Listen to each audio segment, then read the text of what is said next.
In Louisiana, we have a law that's called a preemption law. Only the state of Louisiana can pass gun control laws. There's a very good reason for that. If every parish and every city can pass its own gun control laws, you have no way of knowing if you're obeying the law as you drive down the road, because you cross, you cross an invisible line.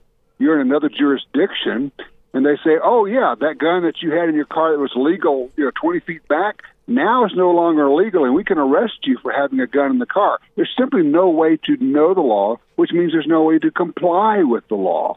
But what you've got is the people in New Orleans. And look, let's be clear about this, Robert.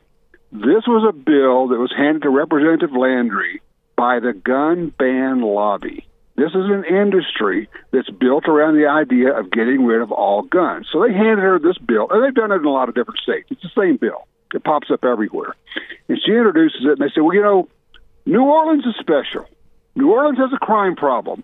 And, of course, we're all thinking, yeah, because you won't do anything about it, and you got a DA who won't prosecute anybody. But we're going to have our own gun control laws here. What that means is that if you go to New Orleans, you wouldn't have any idea what law they had passed. And the gun that you were carrying that was legal in Shreveport is not legal for you to carry there. And maybe they passed a new law that you don't even know about. I mean, there's a very good reason to have preemption laws. And what it does is it allows us all to know and comply with the law. Did the New Orleans City folks, not just necessarily the ones who were there talking up the proposal yesterday, had they given any detail as to what kind of gun control they wanted in New Orleans City, or in this case, Orleans Parish? No, they didn't indicate yesterday in the legislature, but they have tipped their hands before by kind of giving you an idea of what they want. And it's everything from restricting who can carry, where you can carry a gun, to what kind of guns you could own, to magazine capacity limits. So the Glock pistol that you bought that came with a 17-round magazine, no longer can you put a 17-round magazine in it, all the way up to and including complete gun bans of certain categories of firearms, most popular firearms, the ones they like to call so-called assault weapons. They would love to ban those as well. It's the same playbook. They sing out of the same hymnal all the time, no matter where they go.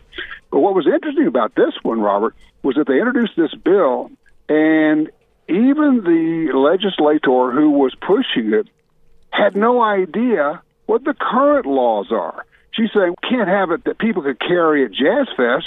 We can't have it that people could carry a gun, at a Saints game, not knowing, or maybe not knowing, that that's already not possible. There are metal detectors at those places. You cannot carry there. That once again saying, we must pass a law that does what we already have. They walk in and proclaim their ignorance, and they seem to be unaware of the fact that they're embarrassing themselves. And in this case, they went down to an absolute crushing 11-1 vote to defeat this proposal. The responsible legal gun owners of Louisiana, largely through the Louisiana Shooting Association, which is a great state group, got in there, testified, and says, we don't need this, we don't want this.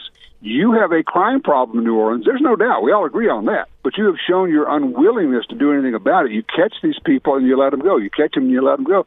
You don't prosecute anybody. In New Orleans, you had like 1,800 prosecutions. In Baton Rouge, 6,500. And of the 1,800 prosecutions, only 4 of them on gun charges went to trial. Only 4 went to trial. They're not serious about crime in New Orleans at all. They're afraid of the optics of prosecuting the people who are actually committing the crimes.